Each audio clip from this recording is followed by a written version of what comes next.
Good evening, and thank you for coming this evening at Kingston Library. I'm very happy to be here with Ellen Alpsten.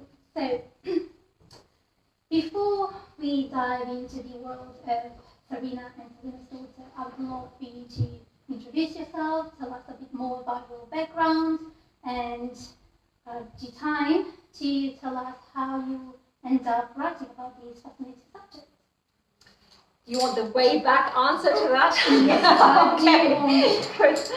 So my name is Ellen Alpsten. I'm an author, and yes, there are two way back answers to that. So I grew up in the African highlands without television. My elder brothers were in boarding school, so my godmother sent me a book parcel once a month, mostly Astrid Lindgren and sort of the children's classics of the day, and so I read those, and we had many pets: cats, dogs, horse, a serval cat, a baby crocodile that swam in the bathtub, and that then thankfully disappeared one day when we put it out on the lawn in a bucket just to get some vitamin D, and then it disappeared. So either an eagle had come to snatch it, or our gardener thought that he should have a soup with some meat.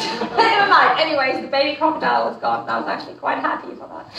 But something that, of course, so not only did I dress up these pets and told them stories, but equally storytelling has a really big tradition in Africa, especially sort of if you go back more to the colonial days. If you're a settler around a campfire, or if you are, an indigenous person in a kraal sharing ancestral memories, storytelling is something that absolutely transcends race, age, and gender. And even today, actually, I find that the most interesting new voices in literature come out of Africa, especially West Africa, like The Girl with the Louding Voice, My Sister the Serial Killer, which is absolutely outstanding.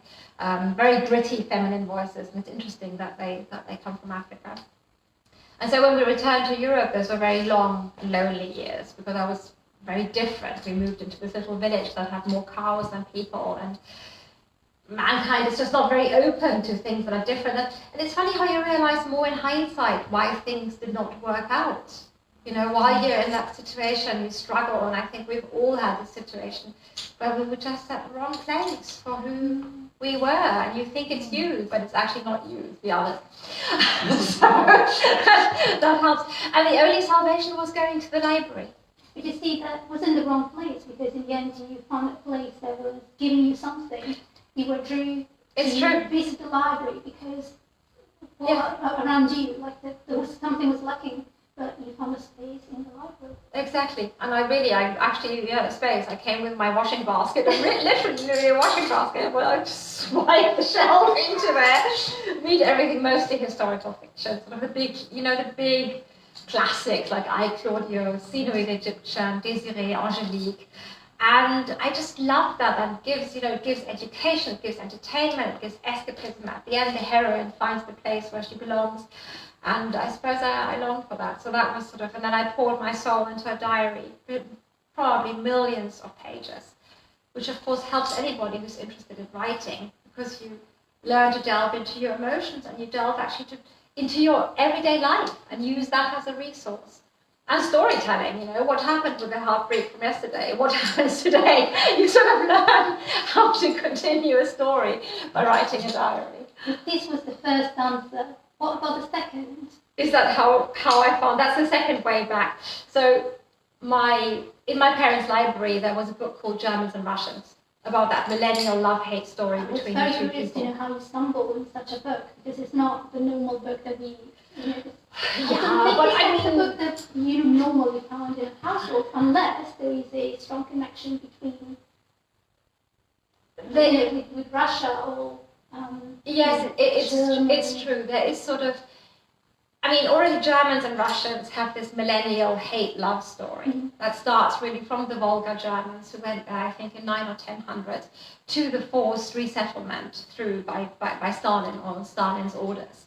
And my father had grown up in the GDR. And he still, it's funny, he remembers two things. He says he could still recognize either army by its smell, so the German Third Reich army, or the Americans, or then the Soviets. And he also remembers the village's terror when one morning the American tanks left and the Soviet tanks rolled in the evening because they had renegotiated. It was pretty close to the border that ran between Germany and the GDR then later. So as such, then he grew up, yes, in a Soviet satellite stage. My grandfather was a surgeon, so my father was not allowed to study. He was told he had to become a car mechanic. And you know, if you see my father's cars, you will know that he's not interested in cars at all. So they have to roll, and once they stop rolling, they're dead. So he would have never made a good car mechanic. And so he, aged 16, he packed a backpack with a warm sweater and his passport, and he fled from a night forest. At night he left, and the wall wasn't built. Then it was 56. Are we ever going to read this story? I don't know. He's actually a very good writer. He's very sort of, and he's still, of course, this is his youth, and we all. I think man has to love their youth. That's what we see with our grandparents too in the war. Even my grandfather, who had been everywhere as a Third Reich officer, he still loved his youth. You know, he loved these years that he had been in Poland, he had been in France, he had been in Russia, he had been in Dunkirk, but this was his youth, and nobody was going to take his youth away from him. And I suppose the same for my dad, even though it takes him 2 cognacs to sing the Soviet national anthem, so it was really, and it sort of goes.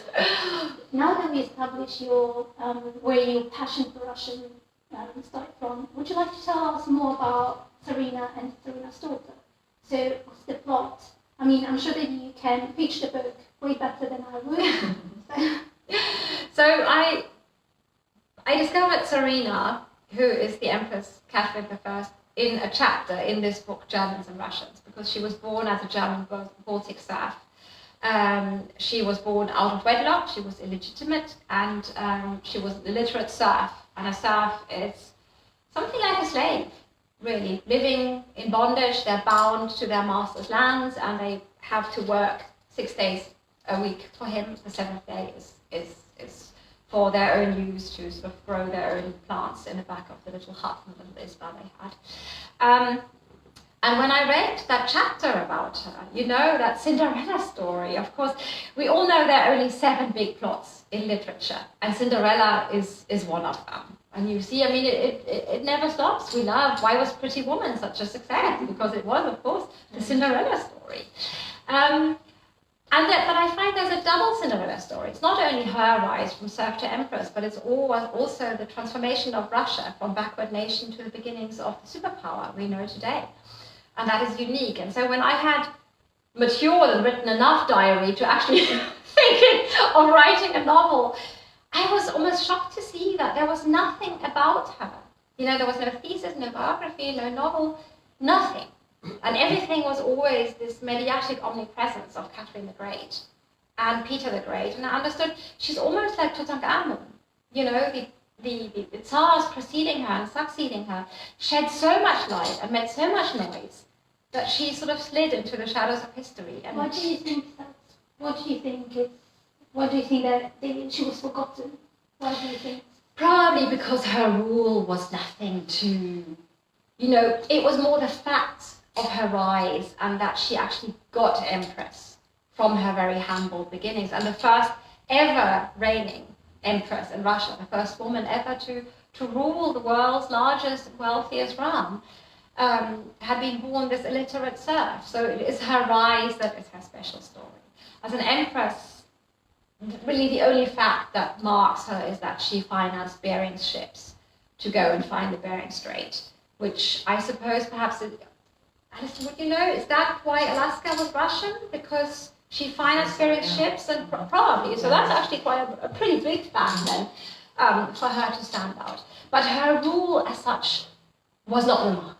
She continued, you know, Peter's reforms, and it was more a policy of contracts and negotiation. She wasn't interested in war anymore. She had lived through 20 years of war. This is what different from having having just a screen in front of me and not having like a person. Because normally when I had my talk at home, I had my screen and I could read all the questions and things. But now you see that I am cheating. But I mean, it's interesting because I can continue. So I wrote I wrote Tsarina, which is this wonderful, from rags to riches Cinderella. And then when I had written Tsarina's daughter, I actually realized that she lives the inverse to her mother's lives, because she falls from unimaginable riches. So I was fascinated by mother and daughter, because like in both cases, no one lived a Coptic on them, and yet no one thought that it could survive, no one thought that they would make it. But they did. They both rise above, they both rise to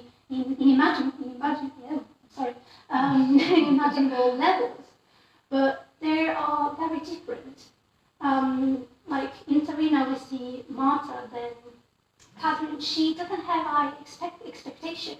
She lives all their day by day, without aspiring. Whereas like Elizabeth, she has a different background. She lives her life knowing that she's going to do something great with her life. Although she believes that she's going to one day become the Queen of France, but she believes that she's someone, that she's going to be someone. So it was very interesting to see how those two women were different but at the same time very similar. So I'd like to know more about them. Also, I'd like to know, because we see Elizabeth very briefly in Tsarina, but then when we meet her again in Tsarina's daughter, she's a completely different person. So I'd like to know to what we owe this change, these metamorphoses. She's a strong woman in Tsarina, but she's less naive. She's not so pure as in Tsarina's daughter. No, in Tsarina she's quite naughty really, and she's only there for a very brief Very moment. brief moment, but you remember her. Yeah, exactly. Yeah, she is. I suppose it came, of course, with doing more research about her. And they are like yin and yang, because she does live her mother's opposite story, by falling from riches to rags, and then my editor said, and then she rises from rags to Romanov, which I think is a great word. And actually, equally, Russia lives the inverse, because in Tsarina they fight against the Swedish threat, and they have to define themselves as a nation against the outside, which is a wonderful old trick. Bismarck did that as well. In order to found the German Second Empire, he started a war with France, because he said nothing, brings more national cohesion than having actually an enemy towards the outside. That was Peter the Great did as well, so he had the Swedes.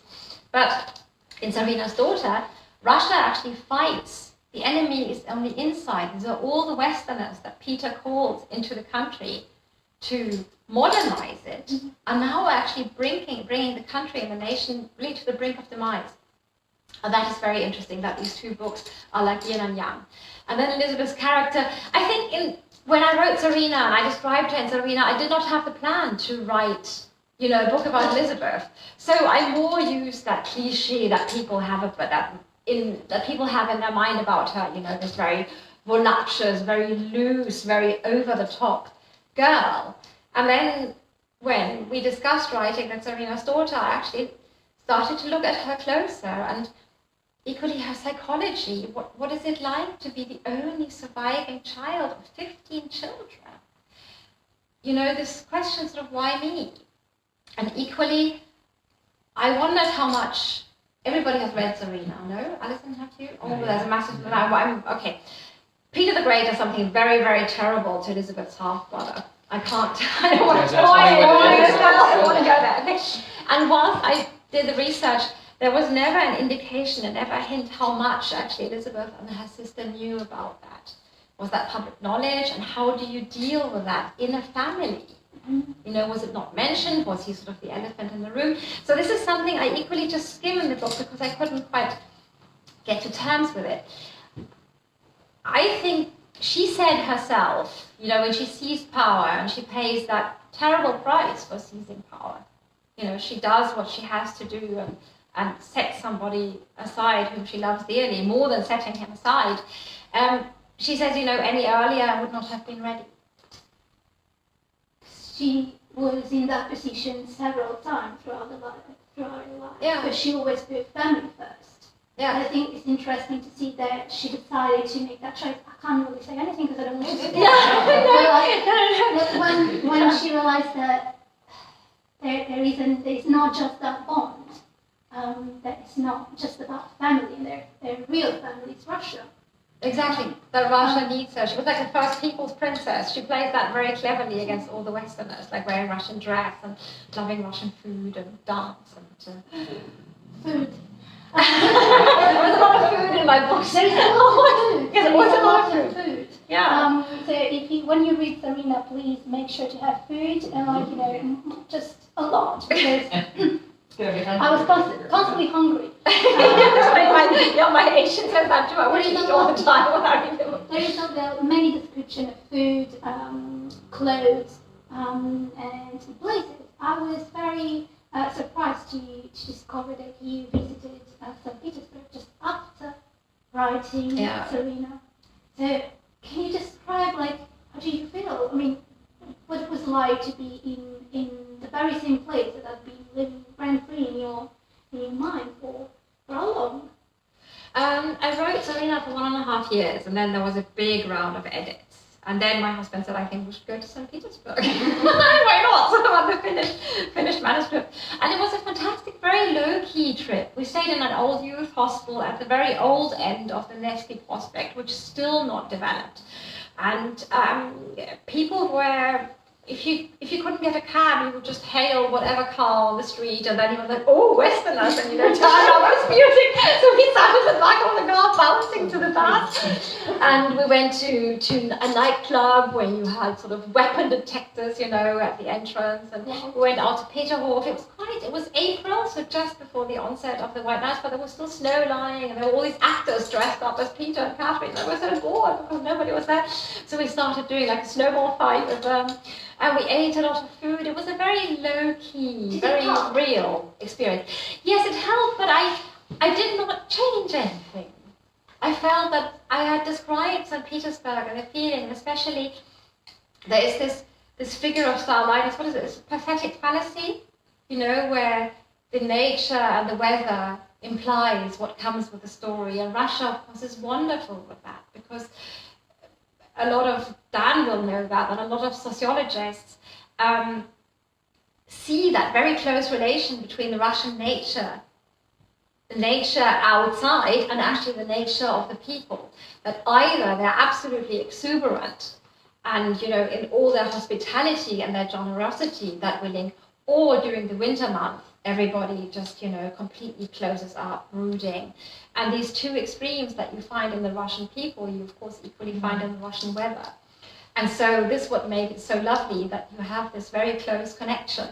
And again, when I did the research for Tsarina's daughter, which has a very strong supernatural element, with a prophecy she receives, when I did the research, and I read Russian fairy tales as well, because nothing tells you as much about a people's imaginary as the fairy tales.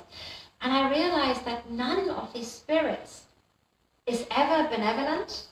They're all evil. They're all waiting to lead you astray, and they're all waiting to eat your kids. And it's sort of, and I wonder, what does that tell you, about a people, what they feel mostly towards the people who run the show? Because of course the spirits are like an image of the government almost, towards which they're helpless.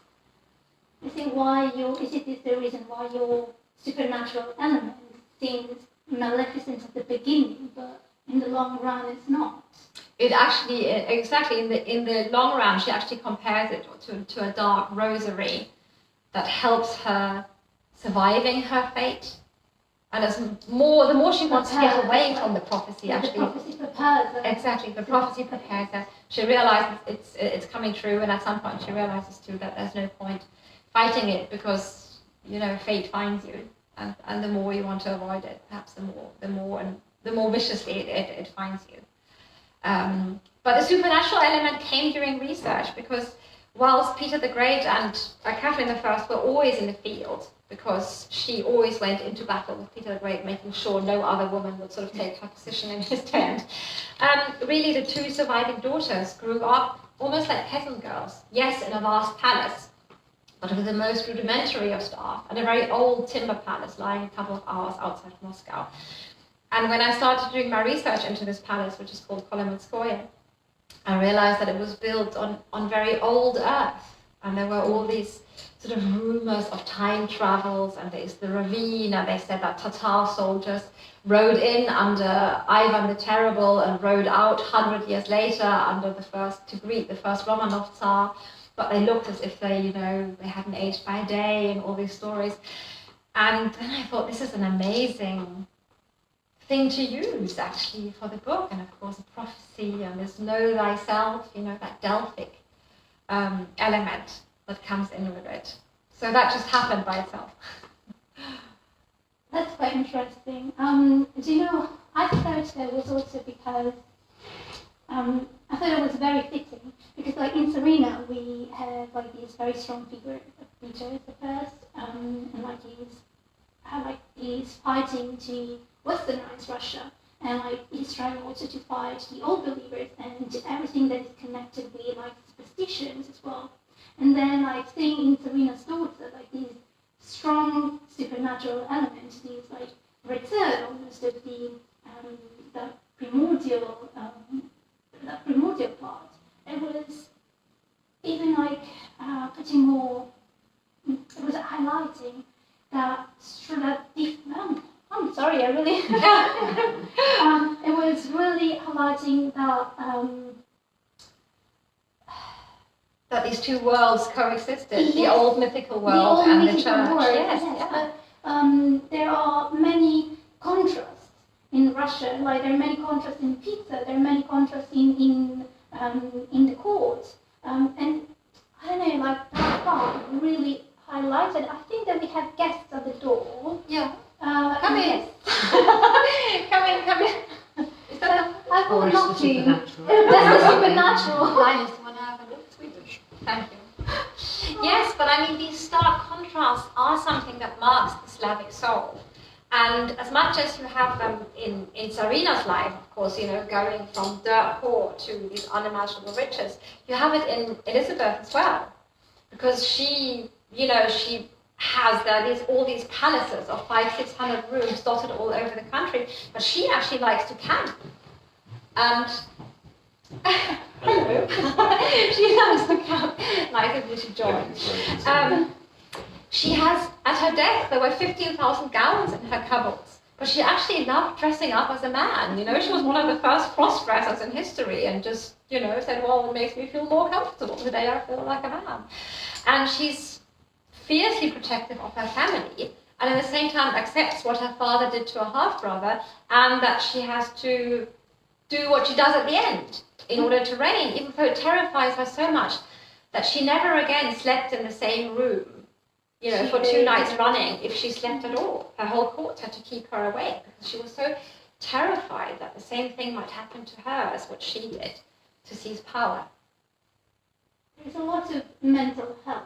In a fashion, you often refer to Elizabeth's mental health when you refer to her being high princess.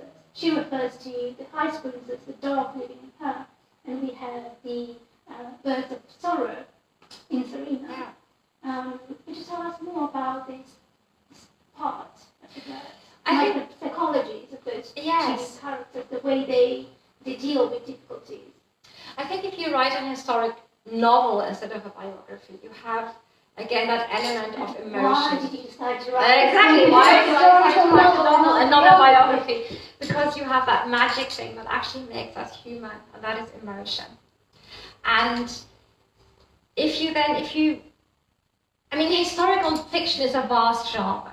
You have everything from the cold heart retelling what happened to very, very well-researched, well-written books that sort of try to, meet every level, to very soppy, romanticizing stories where actually nothing is right, and it's just a pretext to have some one-eye script, basically. And I think it was a privilege to ask myself, what was it actually really like? Let's look at Tsarina when she's still martyr, and she's always in the field with Peter the Great. She's pregnant 12 times. She loses 10 of these children, sometimes under ridiculous circumstances. And it's this juxtaposition that you don't understand, because these children are as prized. And Peter the Great longs for an heir as much as Henry VIII longed for a son. Actually, and that's an interesting then too, that she's actually really the other Elizabeth, but let's continue first on that theme. And still, there's a boy who dies. He's born in Germany whilst they're on progress, they're traveling, and he's born in the morning, and by nightfall he's dead, because somehow, between all these wet coats and all that luggage and all that brouhaha of leaving and moving on to Berlin, he's died. And at the same time, she's carried this child for 9 months. Peter the Great is desperate for an heir. They're already married. And you wonder, how can this happen? And then, of course, the lifestyle too. When he launched a ship with 58 cannons, everybody had to drink 58 glasses of vodka. That evening, there and then. It's just, and including her probably, who was pregnant, so that she had any children that were healthy. And then you wonder, it must take a psychological toll. And even that constant threat she lived under, seeing what he did to his son. She might have been his wife. Yeah, and his first wife, who lived, shorn, bald, in a convent, and who had a dwarf, a hunchback dwarf, as her servant, and not enough. Peter the Great had actually cut out the tongue of that poor dwarf, so that she couldn't even talk.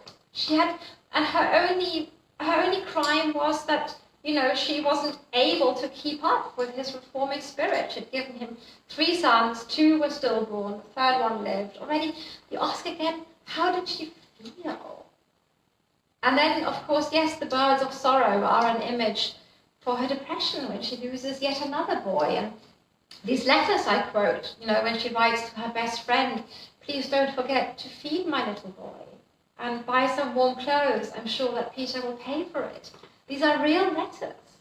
So you just see how careless this world was. And that explains the wild partying too. Because if you get up in the morning and you do not know if you will see the sunset, you will live the hell out of it in a twinkle.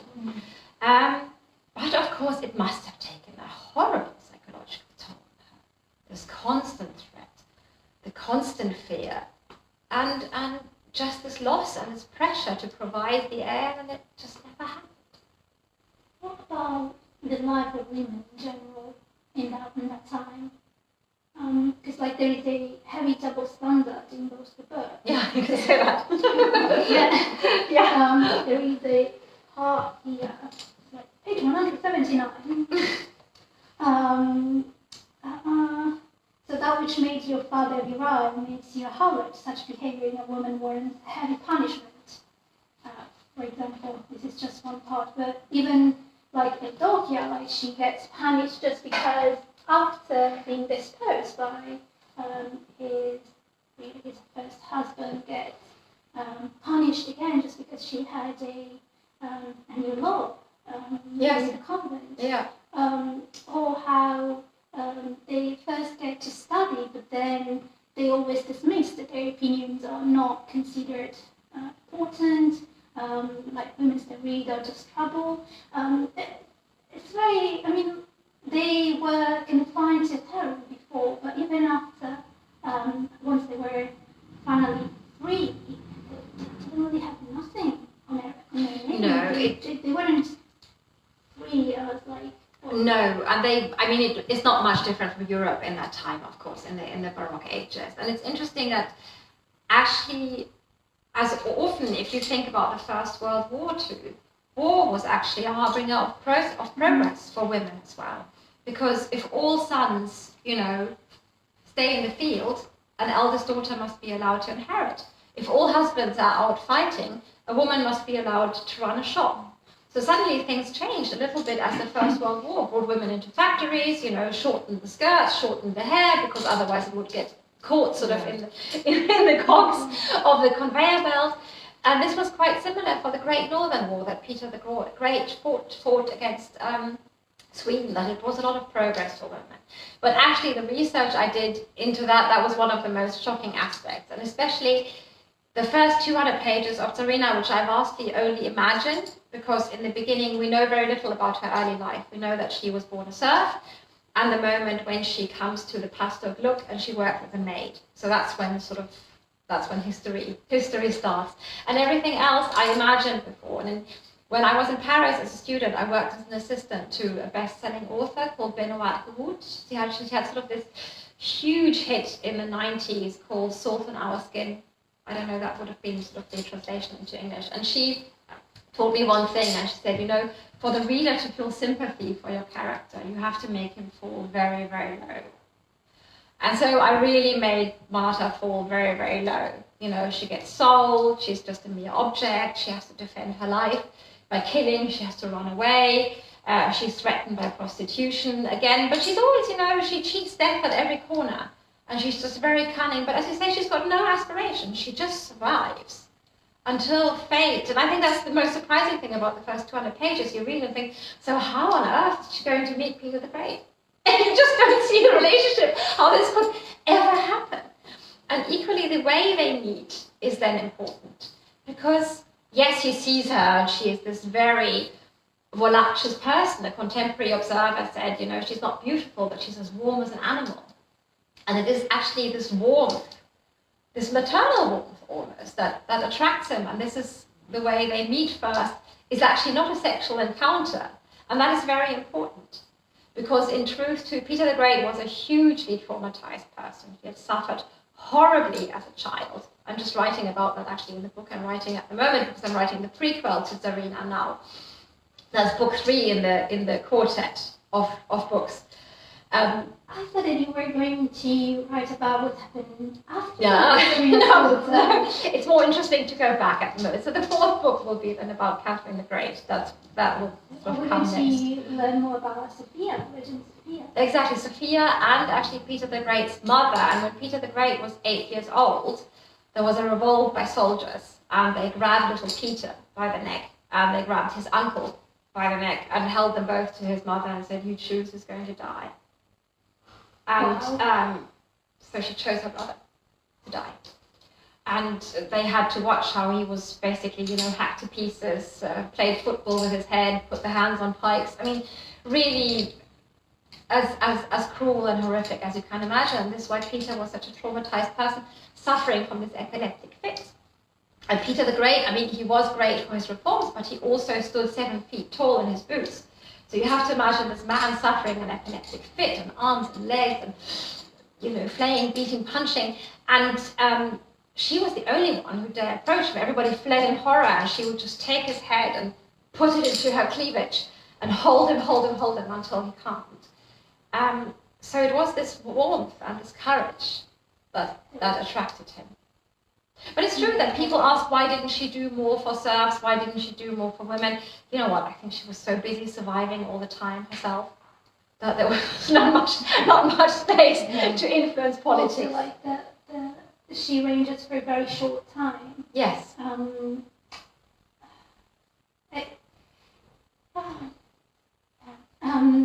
I think that I would like to know more about your research process, and also I'd like to know what you edited out. The Tsarina's Daughter and Tsarina.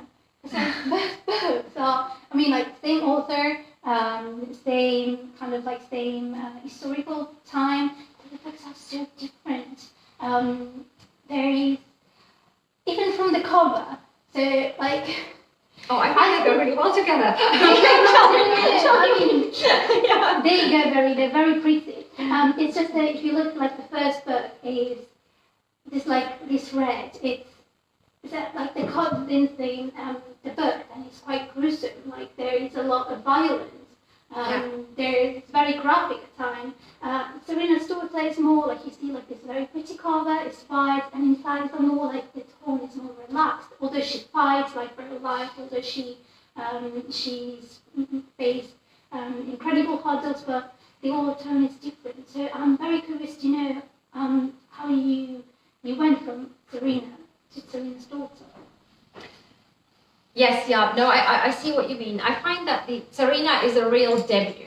I think your debut is written with heart blood. You know, you just go for it, and don't think too much. And seeing the reviews, the book is a little bit like Marmite. You know, a lot of reviewers loved it, especially in the US. People found it quite hard to stomach. I don't know, because perhaps it's a pruder society. There's a lot in there, but everything has its place. There's nothing there, you know, just for the sake of it. It really explains the world and her rise. And it wasn't particularly planned as a novel. What did I edit out? You know, I did not think, okay, this is the plot and this is sort of the high point and this is how it ends. I more just wrote, and then things fell into place, in a way. What did I edit out? It's true, the original Tsarina was 300 pages long.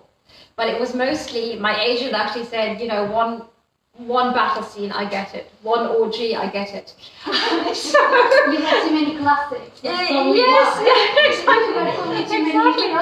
Exactly. And that already took a lot out. And then the Tsarina's Daughter is a softer novel.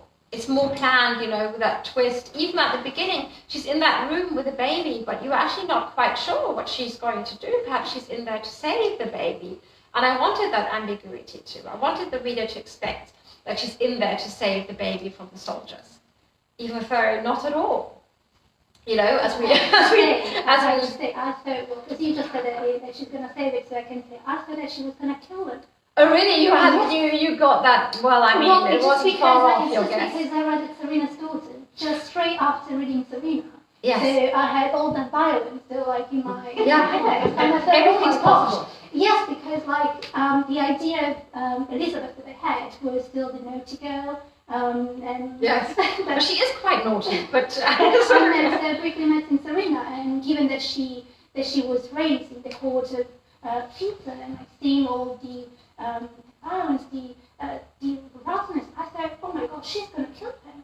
Yes. And then like the more I discovered her, the more that I learned about her.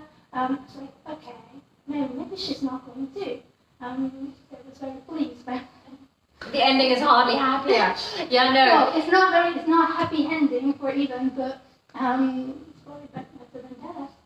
And of course, you have as a red line through the books really that precarity of life. For instance, you know, when her childhood nurse, who goes against the orders of Peter the Great, and the punishment is so instant and so swift and so cruel that it just shows you immediately.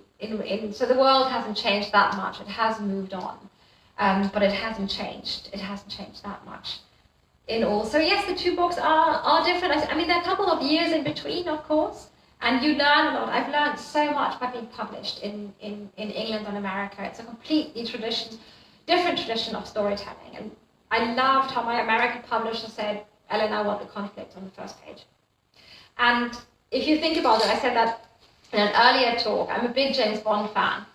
And the best James Bonds are those, you know, M says in the first scene, Bond, we need that cipher machine, the KGB wants it as well. Boom. We know exactly what it is about. And we're just hooked. This is the conflict. Whilst what you have now, these 2 hours 45 in the cinema, swan song from Daniel to Daniel, is not, it's not interesting, it's not pacey, there's no suspense, and these books are commercial literature. So I try to do my very best with every scene, but I want my reader to be hooked too. I want to entertain, because my reader gives me really his or her most valuable, and that's not their money, but that's actually their time and their attention. What was the hardest scene to write, and what was the most enjoyable one? Well, you know what? I think they converge. Oh, I converge. I loved writing in Tsarina. I loved writing the scene when she mends the damage that Peter has done to Alexei. Just to say, I don't want to give any spoilers to those who haven't, you know, and that scene is actually absolutely horrific, and it's true. And there was one scene that I invented, how she deals with her competitor for Peter's favors, Maria Cantemir. And it is true that there was this princess who Peter wanted to marry because she was pregnant with a child of his, and he was hoping that it was a son, and Catherine did put away with that baby. But the way she does it in that book, in the book, is something I invented, and I just love writing it. I thought it was just such a fun. She's just so bad. It's wonderful. They're completely. You can make them do whatever you want. They're just so bad. I believe that was true. I started to read every time that I'm reading historical fiction. What I do is reading the author's note first. Yes. So I know where is the line between fictional and truth. And well, apparently I got it all wrong because I almost at that point I thought that maybe she was actually capable of doing something like that. Well, not in that way specifically, but I thought that she was actually going to deal with a competitor just because I said that I noticed that the only thing that she really wanted to do was to secure a children's future. So she wasn't looking for her future. She wasn't trying to advance her own position, but she wanted to secure children abroad, and she wanted to give an heir to Russia. Yes. I'd like to know if there is any question.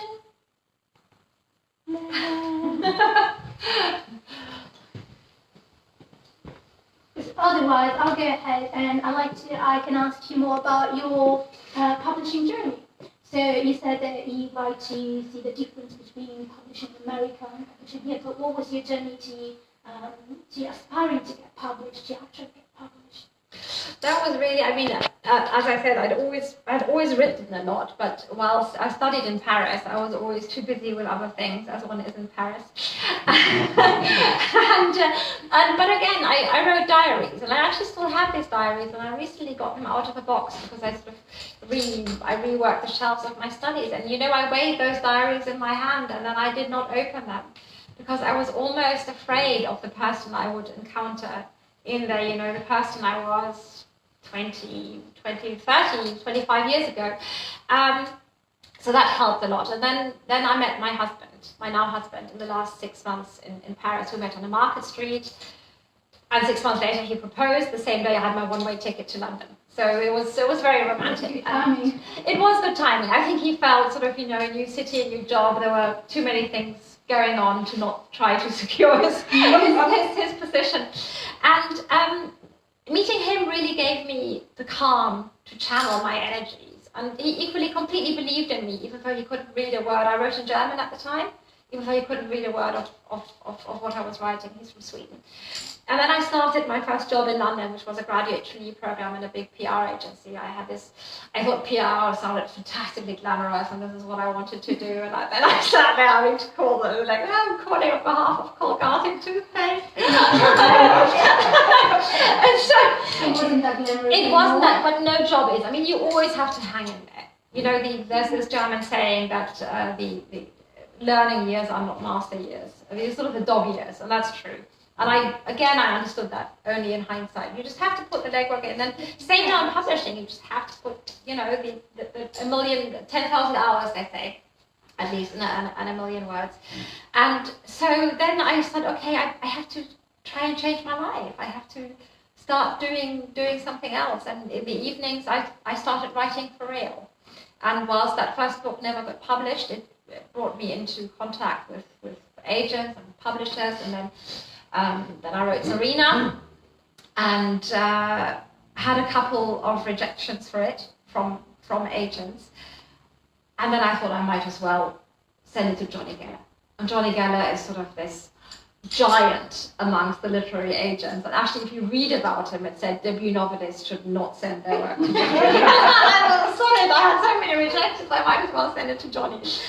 And so I sent it to him, and then it was 3 days silence. And it was Valentine's Day, and in the morning a heron settled in my garden, and I stood there with my cup of tea, and I thought, something's going to happen today.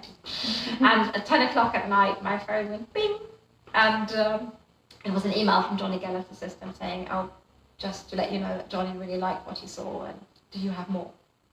What was your reaction? I was just, I wrote to my husband, there was happiness and everything, but it was still a long way. They took it on. the agency took the book on, but then it was another round of edits with the agent. I think they only offered it 1.5 years later. Somehow it was never the right moment. There was always a book fair. There was always, it never seemed right. Then they said, right, let's just go up with it. And then within 3 days, it was really sold all over the world. That was Tsarina, but in a 2-book deal. Do you think that it helped the fact that we're living in a moment, in a period in which like there is a real interest for forgotten female narratives? Yes. So probably like 10 years ago, the reception for those books would have been completely different. But now there's a huge interest. Definitely. And another thing that came that supports these books is that Russia has changed a lot again. There is this famous saying by, again, a big sociologist, Pierre Bourdieu. He says, the more it changes, the more it stays the same. And Russia, we've come full circle. We have a Tsar again in Russia. And it's again, basically Putin. And we have, Russia is once more, what does Churchill say? It's this enigma wrapped in a riddle inside a mystery. And I think if you read Tsarina, and if you read Tsarina's daughter, you will not understand Russia. I think that's too much said. Nobody will ever understand Russia. But it's a good stab at understanding Russia and the Russian nature and where it all comes from. These bipolar nature of man and country, and that will never go away. And this is something the West just has to deal with, and equally the sheer size of it, and that it's still probably, it must still be the world's largest state. Is it larger? Is the reduced Russia larger than China? It must be. It must still be, and it's certainly still one of the wealthiest states. And Putin, everybody speaks about Bezos and Bill Gates, but I actually think Vladimir Putin is the world's richest man. What was the reception of the Tsarina stories in Russia? Yeah, well, at the moment, no reception at all. We're trying. I don't have a publisher in Russia, and it's fantastic. So this is why it's so interesting that this Russian TV station did. So I'm pushing for that, and this Russian TV station did a clip, and it ran to 350 million viewers. A lot of Russian magazines here in London, and they all reviewed it gloriously, and we sent all the reviews to Moscow, but it's like, so let's see, deadly silence. What was the reception among Russians in London? No, the Russians in London, the Russian magazines loved it, and on social media there was a lot of sort of reaction to it, because they know Catherine I and they know Elizabeth, and they actually can't believe that these are the first novels ever written in Western literature about them. I was twice so lucky, and now I'm third time lucky, because the book I'm writing now is again the first novel about Natalia and about Sophia, these two women who make Peter the Great. And it's Cinderella meets Beauty and the Beast, if we speak about the 7 big plots. And it's a joy to write. Now I've got 2 bad girls. How far are you, in writing this book of the saga? I'm 60,000 words in of probably 160, so 170, a third.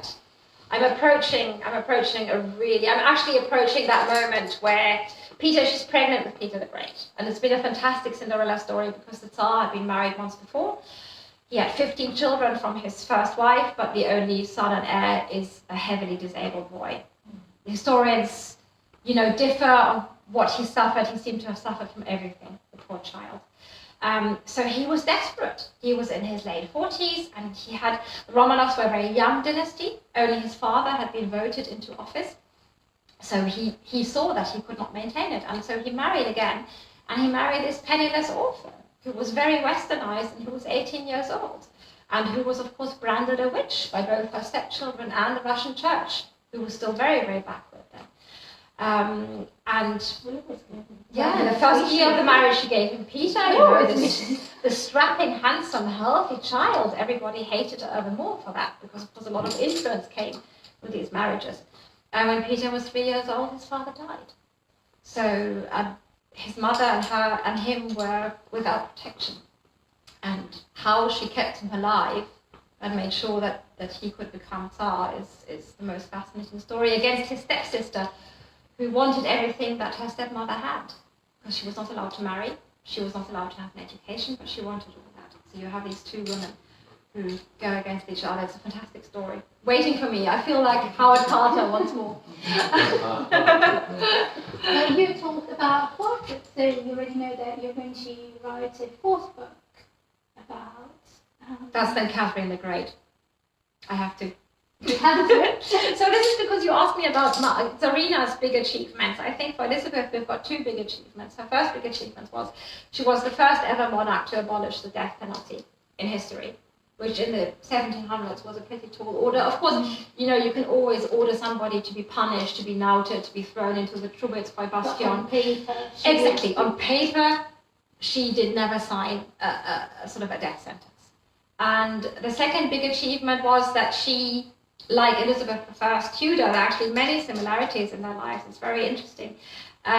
She was barren, and she died without an own child, and had called a little loved nephew into the country to take over the throne, and she needed a wife for him. And so she invited a very destitute little German princess into the country, who later became Catherine the Great. So these were sort of her two achievements: abolishing the death penalty, inviting Catherine the Great to Russia, and naming her actually in honor of Tsarina. So Catherine the Great was baptized Katerina Alexeyevna into the Russian Orthodox faith to honor Elizabeth's mother. Well, we know that she wasn't childless, that she had all Russia. Yes, it's true, exactly. That's the prophecy. They That's say, the prophecy. yeah, you will be a mother, but you'll have no child. So that's one part of the prophecy as it comes to pass. Did you get any reverse interest out of the Great, the Channel 4? Oh, I love it. I think it was magnificent. It's the ending, magnificent. the last episode, unfortunately, wasn't that good, but everything else I thought was wonderful. Have you got any interest in spinning out of that by any chance at all? You mean any interest in a TV treatment? Yeah. At the moment, I've written a TV treatment, and actually for the 4 books, so it would be more than a movie, it would be a series. And we had some interest, but funny enough, at the moment, I'm a bit struggling with my agency, because he feels it is not the right moment to offer it, because there's such a glut. I mean, everybody's looking at The Great, which is historically completely inaccurate, but it's still fabulous. And it's so well done, and the costumes, and it's just so outrageous and funny. I think the moment will come. It's going to be an expensive production. That probably plays. Well, like you said, that all the jewels, all the jewels were like pigeons' heads. Yeah, I mean, every stone is like a pigeon egg. Yeah. It's crazy, yeah. The cherry-sized pearls, and, you know, hundreds of it, and just this unimaginable wealth they had. Yeah. So you have to display that. It would be an expensive production, but I think it will happen. But I'm going to be very happy when it happens. It is a dream. And writing the TV treatment was actually good, because it forced me to weave these 4 books into each other and sort of clarify the idea of a structure and of the message. Perhaps like Mantel's. Yes. One reviewer already very kindly said, sort of the Hilary Mantel of the Romanovs. So I was like, yes, that's where I want to be. That's where I want to be. Mashallah. What would you like to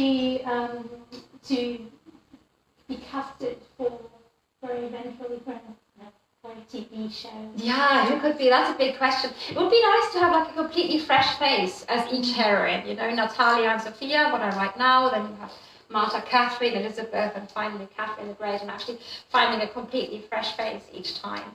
But from the looks, you know, for Tsarina, I find Ruth Wilson is a fantastic person, because she's this jolly lad, you know, not somebody who's pretty, but somebody who's just more arresting and who's got fantastic charisma. But she would have to be a bit, yeah, she's good like that. So we'll see.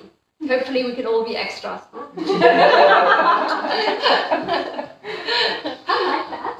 that. That was definitely a journey. Actually, I mean, I know that it's probably too early, but are you scared of the day that you like the last stop on these series? I don't know, I have material for 7 Russian books, and I'm actually planning a trilogy at the moment for afterwards that's going to be like a founding myth of Europe. So I'm quite excited about that idea. I love it, because a lot of things coming together. Do you ever stop? No, I'll die falling with my face on my keyboard, I'll never retire. Oh, that's nice. I mean, I don't think you can, no? It's a privilege. It's such a privilege. I feel I'm so blessed, because it's artistically getting published is the hardest task. It's, you look at a painting in a second, you listen to a song in 3 minutes, but convincing people to give their time and their attention, and it's getting ever rarer. Our world is so noisy and so busy, and actually taking that time and saying, okay, I'm sitting down now with this book. Again, this book, amongst, each time I go to Frankfurt Book Fair, I call this is my yearly, my yearly walk to humility, because you just see these 80,000 new books, and everywhere you have the huge author photos blown up, but it's invariably never your own face that you see out there. And you just have to keep going, and I just try to make it the very best. Still believing in what you're writing. Exactly. Just believe it, and it's kind of scary to say, okay, this is now the very best I can do, and let it go. And I said before, and push it out. It's like pushing out a boat on the water, and it's the very best, and perhaps it'll sail with billowing and beautiful, and perhaps it'll sink. But it's there's a lot of rejection, a lot of heartbreak. But I think in any probably artistic career where you can't, there's always that element of lady luck that you can't influence. Do you think that rejection is the most difficult part of the artistic career? It must be, you have to be made from Teflon. Even now rejection continues, huh? It's never, the land of milk and honey doesn't exist. Just when you think you're on a sandy island, the next bloody tsunami comes. So that's just how it is. You're never safe. I'm very Tsarina. I'm never safe. So there you go. You always need to be ready. You always need to find a way to save yourself. Yes. Okay. How did you pick the colours? How did you land on them? The covers, I think you must have seen the hardback from last year. No, that was very different. Yeah. So that was a different editor that was one of the tsunamis who got the sack, so she was asked to leave Bloomsbury. And she had chosen this very different cover, with a huge décolleté and red wolf. And it was... I don't want to publish it. Well, I'm gonna mention other publishers, but the old Penguins cover, the classics, the Russian classics, they always had a painting of a woman on the cover, and your book in fashion reminded me of that. I think it wasn't that bad. My agent hated it, so there was a big fight about it. But these covers are just stunning. These vignettes and the colors, and the Russian iconography is just so rich that you can help yourself to so many things. When I sold the books, I had this big dinner party in my garden, and I hired Abramovich's private chef to cook for us. I think we were 10 or 12 people, and it was a dress-up theme of Russia. And it's fantastic what people could do. My husband was Lenin, my youngest son was the Russian bear, my middle boy came as Abramovich himself in a grey suit and a Chelsea t-shirt. You were Stravinsky? Or who did Swan Lake? That's Tchaikovsky, no? Yes, you came and you had this swan under your arm. with this cut-out swan that you carried under your arm. And there was a circus director, and there was a Moscow chick from the 1980s in a high-waisted, stonewashed jeans, and I was a ballet-russe. It's a very, very rich iconography. But yeah, so I hope I haven't spoken too much, or I haven't bored you. I can talk endlessly about my girls. Not at all. And actually, I told you before we started that what I wanted was you to talk endlessly. I didn't want you to talk. You're the mother of those two books, and there's no one else who could present them. They are my girls. With them. I am. I'm really obsessed with them. So it's they're really, really my girls. And even in Tsarina's daughter, I thank my 3 sons for accepting Elizabeth Petrovna as their honorary sister. So for 4.5 years. There we go. I have got sharp elbows. She sounds quite vicious. Exactly. Yeah. You better watch your back. I'm very, very happy that you came today, that you presented your book, and thank you for coming. Good luck for the prequel, and I can't wait to read that. you hooked me, and I really want to know if this time I'm going to find the fine line between history and truth. Yes, yeah. There's always that sort of the inspiration from fact to fiction. That's a completely whole. Actually, next year the literary festival in Chiswick, we're doing a whole panel about from fact to fiction and how to translate these facts into historical fiction and keep it modern too. You know, you have this framework, and inside you have this. Because I think my heroines are very modern women, the way they think and operate, and that makes it interesting and fresh. Thank you. Thank you.